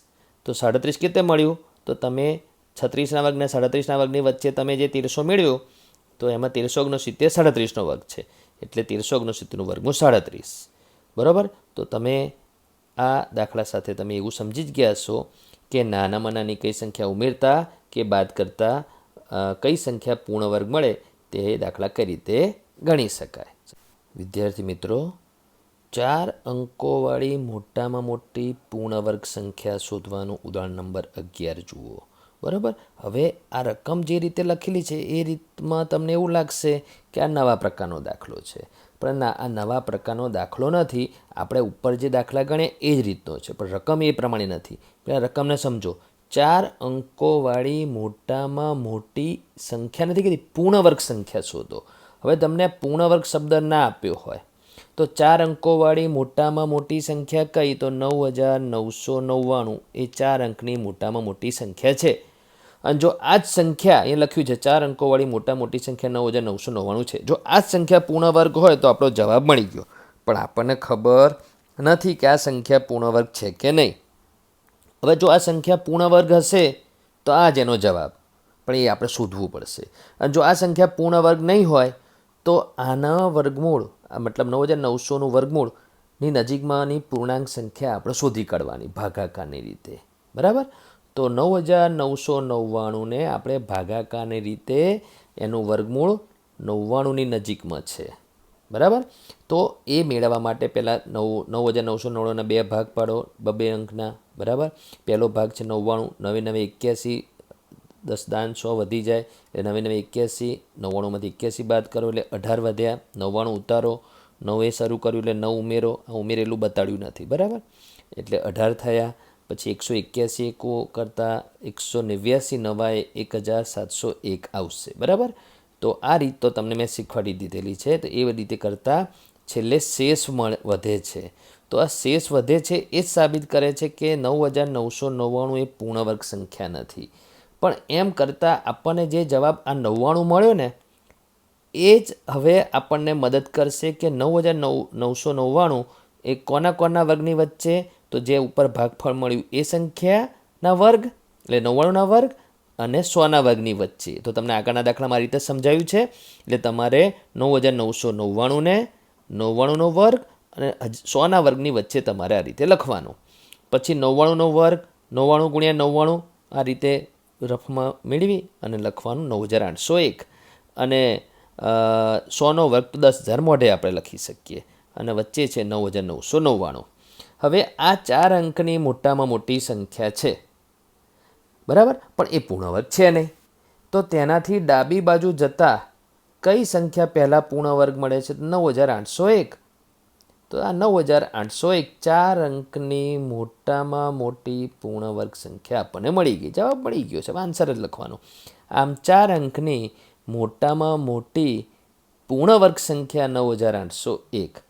આ જો પૂર્ણ વર્ગ ના લખ્યું હોત કે 4 અંકની મોટામાં મોટી સંખ્યા કઈ? તો 9999. પણ આ પૂર્ણ વર્ગ સંખ્યા પૂછી એટલે તમારે આ રીત કરવી પડી. સમજી ગયા વિદ્યાર્થી મિત્રો? હવે વિદ્યાર્થી મિત્રો, આ ચેપ્ટરમાં થોડાક વ્યવહારુ દાખલા છે. તો એમાં આપણે ઉદાહરણ નંબર 14 જોઈએ કે એમાં વ્યવહારુ દાખલામાં શું આપ્યું છે. તો રકમ આપ્યું છે કે એક ચોરસ પ્લોટનું ક્ષેત્રફળ 2304 મીટર સ્ક્વેર એટલે ચોરસ મીટર છે. બરાબર. તો આ ચોરસ પ્લોટની બાજુનું માપ શોધો એટલે લંબાઈ શોધો. તો આપણે આકૃતિ દોરી. આકૃતિ ખાલી સમજવા માટે કે આ ચોરસ છે, એ પ્લોટનું ક્ષેત્રફળ એટલે ક્ષેત્રફળ અંદરનો ભાગ હોય. બરાબર. ક્ષેત્રફળ આપી દીધું 2304 મીટર સ્ક્વેર એટલે ચોરસ મીટર અને તેની ચારે બાજુની લંબાઈના માપ અથવા ગમે તે એક બાજુનું મળે એટલે ચારે બાજુનું તેટલું જ હોય એટલે એ માગ્યું છે એટલે આપણે એને એક્સ ધારીશું. બરાબર. X metre. તો એ આપણે શોધવાનું છે. તો ચોરસના ક્ષેત્રફળનું સૂત્ર અહીંયા દાખલો ગણેલો જ છે ઉદાહરણમાં, પણ આપણે અલગથી ગણીશું. બરાબર. તો ચોરસનું ક્ષેત્રફળનું સૂત્ર શું જાણો છો? લંબાઈ ગુણ્યા લંબાઈ. લંબાઈ આપણે શું ધારી? એક્સ. તો લંબાઈની જગ્યાએ એક્સ, બીજી વખત લંબાઈની જગ્યાએ એક્સ, વચ્ચે ગુણ્યા એટલે એક્સ ગુણ્યા એક્સ એટલે એક્સ સ્ક્વેર. બરાબર. અને ક્ષેત્રફળ જે રકમમાં આપ્યું છે 2304 ક્ષેત્રફળની નીચે એટલે આપણને શું મળ્યું? 2304 બરાબર એક્સ સ્ક્વેર મળ્યું. બરાબર. હવે આપણે એને એક્સ સ્ક્વેર ડાબી બાજુ લઈ દો, 2304 જમણી બાજુ લઈ જાઓ એટલે શું થશે? એક્સ સ્ક્વેર બરાબર 2304. તેથી એક્સ બરાબર 2304નું વર્ગમૂળ. 2304નું વર્ગમૂળ આપણે બે રીતે શોધી શકીએ, અવિભાજ્ય અવયવ પાડીને અથવા ભાગાકારની રીતે. તો આપણે અવિભાજ્ય અવયવની રીતે શોધવી તો અવિભાજ્ય અવયવની રીતે કરી શકીએ, આપણે ભાગાકારની રીતે અહીંયા કરેલી બતાવેલી છે, તો એ તમને બતાવી દો. તો 2304 એમાં બે ભાગ પાડીએ, 0, 4 અને 23. એમાં પહેલો ભાગ છે 23, ચોખ્ખું 16, પાયો 25 વધી જાય એટલે ચોખ્ખું 16, 23માંથી 16 જાય એટલે 7. 0, 4 ઉતાર્યા, 4 શરૂ કર્યું, 4 ઉમેરો, +4 અહીંયા બતાડ્યા નથી, બરાબર, એટલે 8 થાય. હવે 8 થયા પછી તમે 81 એકા 81 704થી નાના પડે એટલે 88 704 થશે. હવે આ સંખ્યા પૂર્ણ વર્ગ જ છે એટલે શેષ 0 આવી, બરાબર. શેષ 0 આવી એટલે શું બતાવે છે કે આ 2304 48નો વર્ગ છે, બરાબર. એટલે 2304નું એ વર્ગમૂળ મળી ગયું 48. તો આપણે 2304નું વર્ગમૂળ 48. હવે 2304 ચોરસ મીટર છે એટલે 48નો એકમ મીટર આવશે. તો આમ ચોરસ પ્લોટની બાજુનું માપ 48 મીટર હોય એ મળી ગયું. તો આ વ્યવહારુ દાખલો છે. વ્યવહારુ દાખલામાં કરવાનું તો શું આવશે, રકમના સમજ્યા પછી તમારે રકમ પ્રમાણે તમે કરશો એટલે વર્ગ અને વર્ગમૂળનો જ ઉપયોગ કરવાનો આવશે. સમજી ગયા વિદ્યાર્થી મિત્રો? વ્યવહારુ દાખલામાં ઉદાહરણ નંબર 15 શું કહે છે તે જુઓ. કે રકમમાં લખ્યું છે કે એક નિશાળમાં કુલ 2401 વિદ્યાર્થીઓ છે. આ નિશાળના વ્યાયામ શિક્ષક તમામ વિદ્યાર્થીઓને એવી રીતે હાર અને સ્તંભમાં ઊભા રાખે છે કે હાર અને સ્તંભોની સંખ્યા સમાન હોય. એટલે હાર અને સ્તંભોની સંખ્યા સમાન થાય તે રીતે એ 2401 વિદ્યાર્થીઓને ઊભા રાખે છે. તો હારની સંખ્યા શોધો. હારની સંખ્યા અને સ્તંભની સંખ્યા સમાન છે એટલે હારની સંખ્યા જેટલી મળશે તેટલી સ્તંભની સંખ્યા મળશે. આ દાખલો સમજાવવું એ પહેલાં નીચે એક નાનું ઉદાહરણ સમજી લો. કે ધારો કે કુલ વિદ્યાર્થીઓ 25 હોય, જે અહીંયા રકમમાં આપ્યું છે 2401 વિદ્યાર્થીઓ, એના બદલે આપણે 25 વિદ્યાર્થીઓને આપણે મૌખિક રીતે કરી શકીએ છીએ કે નહીં તે જુઓ. હવે કુલ 25 વિદ્યાર્થીઓ છે અને શિક્ષક એમને એ રીતે ઊભા રાખે છે કે જેટલી હાર થાય એટલા સ્તંભ થાય. એટલે હારની સંખ્યા કોને કહેવાય? તો જે આ હારની સંખ્યા લખેલું છે એટલે આડી રીતે જે છે એ હાર કહેવાય અને ઊભા છે તે સ્તંભ કહેવાય. 25 વિદ્યાર્થીઓને આપણે ગોઠવવાના છે હાર અને સ્તંભની સંખ્યા સમાન થાય તે રીતે. તો તમે જુઓ કે મેં અહીંયા બાજુમાં ખાના પાડીને બતાડેલા છે, બરાબર. તો તમે આ રીતે ગોઠવશો 1 2 3 4 5 અને આ રીતે બી ગોઠવશો 1 2 3 4 5. એટલે શું બતાડે છે? જેટલી હાર છે એટલા સ્તંભ છે. તો આ બધા નાના નાના ચોરસ ખાના ગણી લો. તો ગણવા માટે કંઈ ખાના ગણવા નથી બેસવાનું, એ બંનેનો ગુણાકાર કરો. 5 × 5 કેટલા થાય? 25. 25 વિદ્યાર્થીઓ અહીંયા ગોઠવાઈ જશે. હારની સંખ્યા બી 5, સ્તંભની સંખ્યા પણ 5. તો ક્યારે આ રીતે થઈ શકે? જ્યારે આપેલ સંખ્યા પૂર્ણ વર્ગ હોય ત્યારે. તો 25 પૂર્ણ વર્ગ છે ત્યારે એવું બન્યું. તો એ જ રીતે અહીંયા પણ 2401 પૂર્ણ વર્ગ જ હશે તો જ હારની અને સ્તંભની સંખ્યા સરખી થશે. અને જો પૂર્ણ વર્ગ ના હોય તો એવું થાય કે કોઈક વિદ્યાર્થીને બહાર બેસાડવા પડે, બરાબર. તો આપણે પહેલાં ધારીશું કે ધારો કે હારની સંખ્યા x છે, તેથી સ્તંભની સંખ્યા પણ x અને વિદ્યાર્થીઓની સંખ્યા એ બંનેનો ગુણાકાર. કેમ કે જો અહીંયા 5 અને 5નો ગુણાકાર 25 થાય છે ને, સ્તંભની સંખ્યા 5, હારની સંખ્યા 5, એટલે કુલ વિદ્યાર્થીઓ 25 ક્યારે થયા? 5 × 5. એટલે હારની અને સ્તંભની સંખ્યાનો ગુણાકાર એ વિદ્યાર્થીઓની સંખ્યા થશે. એટલે x² એ વિદ્યાર્થીઓની સંખ્યા થઈ. અને વિદ્યાર્થીઓની સંખ્યા કેટલી આપી છે? 2401. તો આપણે x શોધવા માટે 2401નું વર્ગમૂળ શોધવું પડે. એટલે 2401નું વર્ગમૂળ 49 મળે છે. કેવી રીતે મળે? તો એની રીત તો કરવી પડે. 2401માં તમે અવિભાજ્ય અવયવ પાડીને વર્ગમૂળ શોધો કે ભાગાકારની રીતે વર્ગમૂળ શોધો. બેમાંથી ગમે તે રીત કરીને તમારે વર્ગમૂળ શોધી કાઢવાનું. અહીંયા રીત બતાડી દીધી છે ભાગાકારની. તો 2401ના બે ભાગ પાડીશું, 01 અને 24, બરાબર. એટલે પહેલો ભાગ છે 24, ચોખ્ખું 16, પાયો 25 વધી જાય એટલે ચોખ્ખું 16, 24માંથી 16 જાય તો 8. 4થી શરૂ કર્યું, 4 ઉમેરો એટલે 8. પછી 81, પછી અહીંયા 01 ઉતારો એટલે 801 થાય છે. 81 એકા એમ નાના પડે, એમ કરતાં આપણે 89 નવા 801 થશે, બરાબર. એ આ રીત તો તમને શીખવાડી દીધી છે. છેલ્લે શેષ શૂન્ય આવ્યો એ શું બતાડે છે કે આપેલ સંખ્યા પૂર્ણ વર્ગ છે, બરાબર. તો આપેલ સંખ્યા પૂર્ણ વર્ગ છે તો જ હાર અને સ્તંભની સંખ્યા સરખી થાય અને એક પણ વિદ્યાર્થીને આપણે બહાર બેસાડવો ના પડે. તો 49 જે ભાગફળ મળ્યું એ વર્ગમૂળ 2401નું. તો 2401નું વર્ગમૂળ 49 મળે છે. ભાગાકારની રીતે કરો અથવા અવિભાજ્ય અવયવની રીતે કરો, વર્ગમૂળ મળે તે શું મળ્યું? એક્સ બરાબર 49 મળ્યું. અને એક્સ આપણે કોના માટે ધાર્યું? તો હારની સંખ્યા માટે અને સ્તંભની સંખ્યા માટે. એટલે હારની સંખ્યા 49 મળી, અને જો સ્તંભની સંખ્યા પૂછી તો સ્તંભની સંખ્યા પણ 49. તો તમે આ દાખલો સમજી ગયા છો. વિદ્યાર્થી મિત્રો, વ્યવહારુ દાખલામાં આ એક દાખલો છે જે ચોપડીના સ્વાધ્યાયનો દાખલો છે. બરાબર. હવે રકમ શું કહે છે પહેલાં એ જુઓ. રકમ એવું લખ્યું છે કે એક માળી પાસે 1000 છોડ છે. બરાબર. ટોટલ 1000 છોડ છે. આ છોડને એવી રીતે રોપવા માગે છે કે બગીચામાં હાર અને સ્તંભની સંખ્યા સમાન મળે. એટલે હારની સંખ્યા 5 હોય તો સ્તંભની સંખ્યા 5, એ રીતે જે અમે આગળ સમજાવી રીતે. તો માળીને તેના માટે હજુ ઓછામાં ઓછા કેટલા છોડ વધુ જોઈશે. તો આ વાક્ય બહુ મહત્ત્વનું છે. એનો મતલબ એ થયો કે 1000 જે છોડ છે એમાં 1000 એ પૂર્ણવર્ગ સંખ્યા નથી. એટલે તમારે બીજા છોડ બીજા ખરીદીને અથવા લાવવા પડશે, ઉમેરવા પડશે. એ આપણે શોધવાનું છે. તો પહેલાં મૌખિક રીત કરી જોઈએ કે 1000 પૂર્ણવર્ગ સંખ્યા નથી, તો એના નજીકમાં એની ડાબી બાજુ અને એની જમણી બાજુ કઈ પૂર્ણવર્ગ સંખ્યા હોય મેં તમને આગળ સમજાવ્યું છે. બરાબર.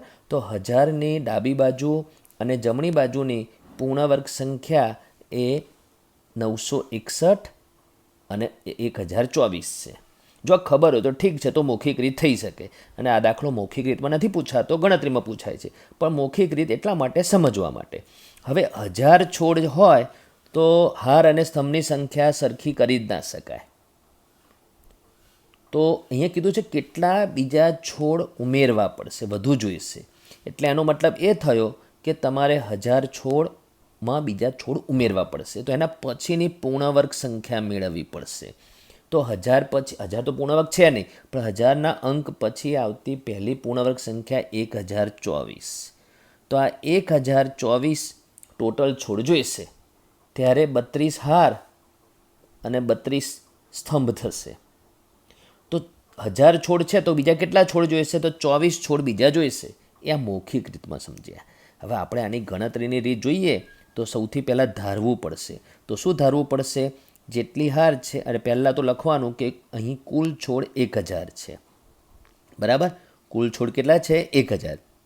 બીજું શું આપ્યું છે? હારની સંખ્યા અને સ્તંભની સંખ્યા સરખી આપી છે. ખબર નથી એટલે આપણે એક્સ ધારી. બરાબર. પરંતુ અહીં 1000 પૂર્ણવર્ગ સંખ્યા નથી, એ ખબર પડી જ જવી જોઈએ. કેમ કે બીજા છોડની જરૂર ક્યારે પડે? પૂર્ણવર્ગ સંખ્યા ના હોય તો. બરાબર. તેથી 1000ના વર્ગમૂળની સૌથી નજીકની સંખ્યા શોધવી પડશે. તો 1000ના વર્ગમૂળની સૌથી નજીકની પૂર્ણ સંખ્યા અથવા પૂર્ણાંક સંખ્યા શોધવી પડશે. તો એ ભાગાકારની રીતે આપણે શોધી શકીએ. તો 1000ને આપણે ભાગાકારની રીતે કરીએ તો વર્ગમૂળ તો નહીં મળે, પણ 1000ની નજીકમાં એટલે 1000ના વર્ગમૂળની નજીકમાં આવતી પૂર્ણ સંખ્યા મળશે. તો આ બે ભાગ પડીને આ જે રીત છે તો તમને મેં શીખવાડેલી જ છે. એમ કરવાથી શેષ વધશે. તો શેષ વધે એ જ બતાડે છે કે 1000 પૂર્ણવર્ગ સંખ્યા નથી. એ વખતે ભાગફળ બહુ મહત્ત્વનું છે. શેષ અત્યારે મહત્ત્વની નથી, પણ શેષ શું સાબિત કરે છે? કે 1000 પૂર્ણવર્ગ સંખ્યા નથી, શેષ 0 નથી આવી. એટલે હવે જે 31 મળ્યું એ જ બતાડે છે કે 1000નું વર્ગમૂળ 31ની નજીકમાં છે. બરાબર. તો એને આધારે અહીંયા લખવાનું. તેથી 1000 એ 31ના વર્ગ અને 32ના વર્ગની વચ્ચે છે. એટલે તમારે 31નો વર્ગ અને 32ના વર્ગની વચ્ચે 1000 આ રીતે સંકેતમાં લખવાનો. અને પછી 31નો વર્ગ તમારે 31 ગુણ્યા 31 કરીને લખવાનો, અથવા 31નો વર્ગ મોઢે આવડે તો 961. બરાબર. અને 32નો વર્ગ 1024. હવે તમારે આના પછી આ બેની બાદબાકી કરવાની કે આ બેની બાદબાકી કરવાની એ નક્કી કરવાનું રકમમાં શું કીધું છે? તો રકમમાં કીધું છે કે વધુ જોઈશે, છોડ વધુ જોઈશે, એટલે બીજા લાવવાના છે. તો 1000માં બીજા લાવવાના છે તો આપણે 1000 કરતાં મોટી સંખ્યા મેળવવાની. તો 1000 કરતાં મોટી સંખ્યામાં પૂર્ણવર્ગ સંખ્યા 1024 છે. એટલે 1024 અને 1000ની બાદબાકી કરવાની. તો કેટલા આવશે? 24. એ તમારો માગેલો જવાબ છે કે 24 છોડ વધુ જોઈશે. આમ માળીને હજુ ઓછામાં ઓછા 24 છોડ વધુ જોઈશે. તો આ દાખલાનો જવાબ. હવે આ રકમમાં એવું પૂછ્યું નથી કે એ 24 છોડ લાવ્યા પછી હાર કેટલી થશે, સ્તંભ કેટલા થશે, એ પૂછ્યું નથી. પણ ધારો કે પૂછે તો તમારે એના પછી લખવું પડે કે હારની સંખ્યા બરાબર સ્તંભની સંખ્યા બરાબર એક્સ ધારેલી છે, અને આપણે છોડ થઈ ગયા 1024, તો એનું વર્ગમૂળ 32, એટલે 32 હાર થશે. એટલે હારની સંખ્યા 32, સ્તંભની સંખ્યા 32.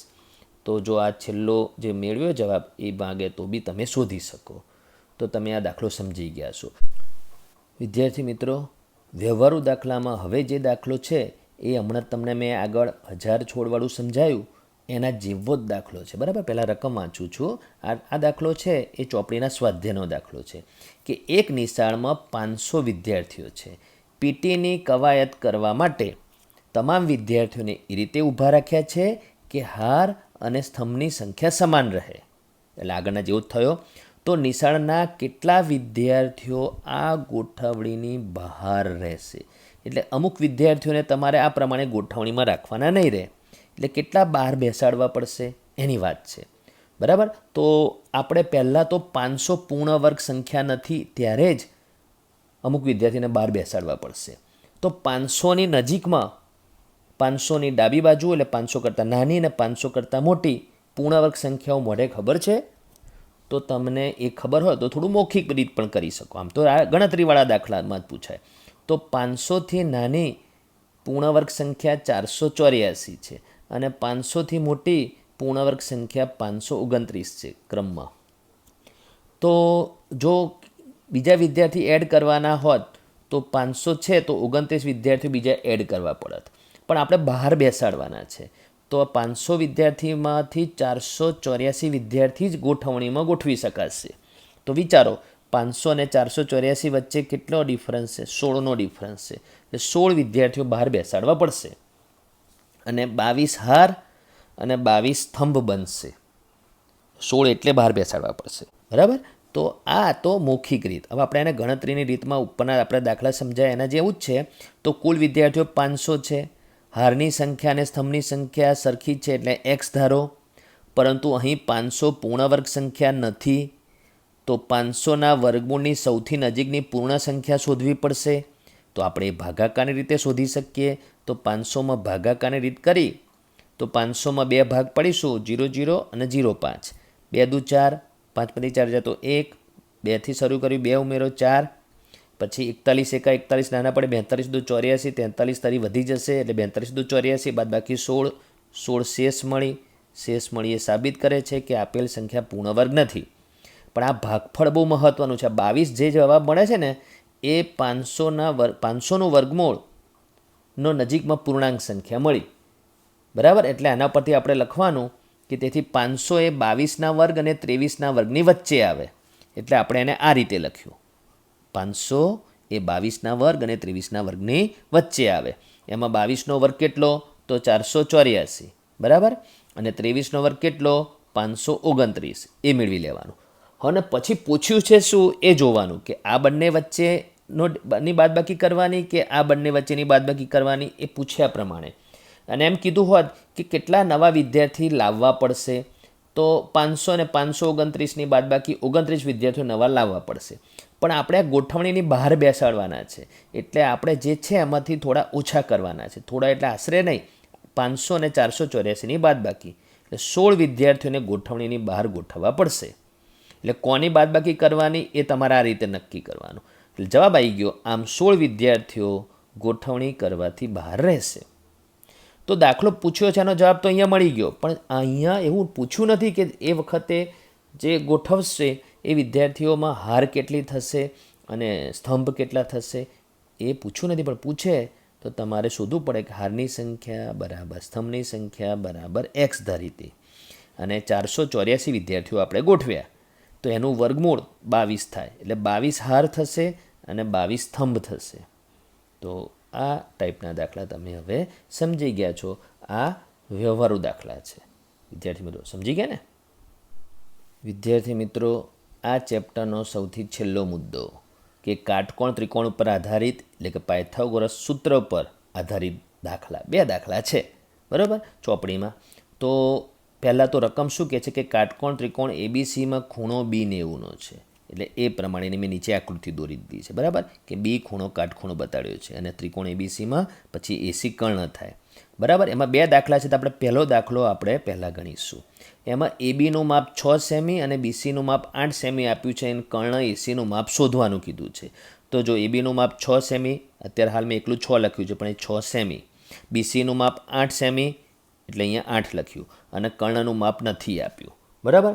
તો આપણે આ કર્ણનું માપ પાયથાગોરિયન ત્રિપુટીથી નથી શોધવાનું, પાયથાગોરસ સૂત્રથી શોધવાનું છે. પાયથાગોરિયન ત્રિપુટીની રીતે પણ શોધી શકાય, પણ આપણે પાયથાગોરસ સૂત્રની મદદથી શોધવાનું છે. તો એ પ્રમાણે શોધવા માટે પાયથાગોરસ સૂત્ર મેં તમને આગળ સમજાયેલું છે કે કર્ણનો વર્ગ બરાબર કાટખૂણો બનાવતી બે બાજુના વર્ગોનો સરવાળો. તો એસી વર્ગ બરાબર એબી વર્ગ વત્તા બીસી વર્ગ, બરાબર. અને જેની જે કિંમત આપી તે લખવાની. એસી બરાબર એક્સ છે એટલે એસી વર્ગ બરાબર એક્સનો વર્ગ, એબી બરાબર 6 છે એટલે એબી વર્ગ બરાબર એટલે 6નો વર્ગ, બીસી વર્ગ એટલે 8નો વર્ગ, 6નો વર્ગ 36, 8નો વર્ગ 64, સરવાળો 100 અને ડાબી બાજુ એક્સનો વર્ગ એક્સ સ્ક્વેર બરાબર 100 મળ્યું. આપણે તો કર્ણનું માપ શોધવાનું છે એટલે એક્સ શોધવાનું છે, એટલે એક્સ વર્ગ હોય કાઢી નાખીએ એટલે વર્ગમૂળ લેવાનું આવે. તો વર્ગ અને વર્ગમૂળ એકબીજાની વિરુદ્ધ ક્રિયા છે, તમને મેં આગળ કીધેલું છે. એટલે એક્સ સ્ક્વેરમાંથી એક્સ શોધવું એટલે 2 વડે ભાગાકાર નથી કરવાનો, વર્ગમૂળ શોધવાનું. તો એક્સ બરાબર 100નું વર્ગમૂળ, તો 100નું વર્ગમૂળ કેટલું થાય 10. અને આપણે આ એક્સ શોધ્યો પણ હવે એ એસીનું માપ છે એટલે એસી બરાબર 10 સેમી આન્સર મળ્યો. તો તમે આ દાખલો સમજી ગયા છો કે જેમાં એબી અને બીસીના માપ આપ્યા હતા અને તમે એના ઉપરથી કર્ણ એસીનું માપ શોધ્યું, બરાબર. પણ હવે બીજો દાખલો ગણવો હોય તો સૂત્ર તો એનું એ જ છે, બાકીનું બધું હું ભૂસી કાઢું છું, બરાબર. અને આપણે બીજો દાખલો ગણીને જોઈએ કે કઈ રીતે જવાબ મળે છે. તો એમાં આપ્યું છે શું એ જોઈ લો. એસી બરાબર 13 સેમી આપ્યું છે એટલે કર્ણનું માપ અહીંયા આપી દીધું છે 13, બરાબર. સેમી અત્યારે લખતો નથી. બીસી બરાબર 5 આપ્યું છે સેમી. તો એબીનું માપ એક્સ ધરવાનું, ના આપ્યું હોય એક્સ લખો અથવા એબીનું એબી રાખો. તો એસી વર્ગ જે આ સૂત્ર છે પાયથાગોરસ સૂત્ર, એમાં એસી વર્ગ એટલે 13નો વર્ગ લખવો પડશે, એટલે તમારે અહીંયા 13નો વર્ગ લખવાનો. એબી વર્ગ એટલે એબીનું માપ એક્સ છે એટલે એક્સનો વર્ગ બરાબર એક્સનો વર્ગ. અને બીસી વર્ગ એટલે બીસીનું માપ 5 છે એટલે તમારે બીસીનો વર્ગ તમારે 5નો વર્ગ લખવાનો, બરાબર. અને અહીંયા માટે કરવાનો. માટે 13નો વર્ગ 169 બરાબરનું બરાબર એક્સનો વર્ગ એક્સ સ્ક્વેર વત્તા 5નો વર્ગ 25. હવે આ એક પ્રકારનું સમીકરણ થઈ ગયું. એક્સ શોધવાનો છે તો આ 25ને આપણે ડાબી બાજુ લઈ જાઓ એટલે તેથી શું થશે 169 ઓછા 25 બરાબર એક્સ સ્ક્વેર થશે. બંનેની બાદબાકી 144 બરાબર એક્સ સ્ક્વેર. હવે આપણે એક્સ શોધવાનો છે તો આપણે એક્સ સ્ક્વેર મળ્યું તો વર્ગમૂળ લેવું પડશે. તો બંને બાજુ વર્ગમૂળ લઈશું તો આ બાજુ વર્ગમૂળમાં 144 અને એક્સ સ્ક્વેરનું વર્ગમૂળ એક્સ. તેથી આપણને 144નું વર્ગમૂળ કેટલું થાય 12 થાય, બરાબર. તો એક્સ બરાબર 12 મળ્યું. હવે આપણે એક્સ કોનું માટે ધારેલું છે એબીની જગ્યાએ, તેથી લખવાનું આ બધામાં માટે કરી દેવાનું કે તેથી કયું માપ શોધવાનું છે એબીનું. તેથી એબી બરાબર 12 સેમી, બરાબર. તો આ દાખલો ગણવામાં આપણે પાયથાગોરસ સૂત્રનો ઉપયોગ કર્યો, વર્ગ કર્યું, 5નો વર્ગ 25 કર્યો એ વર્ગ કર્યું કહેવાય. અને પછી એક્સ સ્ક્વેર બરાબર જે 144 મળ્યું એમાં એક્સ શોધવા માટે બંને બાજુ વર્ગમૂળ લીધું, તો વર્ગ અને વર્ગમૂળનો ઉપયોગ કર્યો, બરાબર. તો આ દાખલા સાથે ચેપ્ટર વર્ગ અને વર્ગમૂળ એ પૂરું થાય છે, બરાબર. હવે તમારે MCQ SQ માટે પ્રેક્ટિસ બુકનું જે છેલ્લું સ્વાધ્યાય હોય છે એ ગણવું પડે, બરાબર. તો અમુક દાખલા અત્યારે 1-2 MCQ હું તમને કહું છું કે ધારો કે તમને એમ પૂછે કે 256નું વર્ગમૂળ કેટલું, તો 256નું વર્ગમૂળ એટલે 256નું વર્ગમૂળ પૂછ્યું છે ને પછી એનું પણ વર્ગમૂળ પૂછ્યું છે. તો પહેલાં 256નું વર્ગમૂળ 16 થાય એટલે એક વર્ગમૂળનું ચિહ્ન જતું રહ્યું. હવે 16નું વર્ગમૂળ કેટલું થાય તો 4. આ જ દાખલામાં ત્રીજી વખત એવું પૂછ્યું કે 256ના વર્ગમૂળનું વર્ગમૂળ. તો પહેલી વખત 256નું વર્ગમૂળ કરો તો 16 થાય, બીજી વખત 256 હવે 16નું વર્ગમૂળ કરો તો 4 થાય અને 4નું વર્ગમૂળ કરો તો 2 થાય. તો આ બધા દાખલા બનાવેલા દાખલા કહેવાય. હવે બનાવેલા દાખલા MCQ તમને ક્યારે આવડે? તમે વર્ગ અને વર્ગમૂળને પૂરેપૂરું સમજી ગયા હોય તો પહેલાં તો સમજવું પડે, ના સમજ પડે તો વિડીયો વારંવાર જોવા પડે, પછી પ્રેક્ટિસ કરવી પડે, તો જ તમને સારું આવડે. બરાબર વિદ્યાર્થી મિત્રો?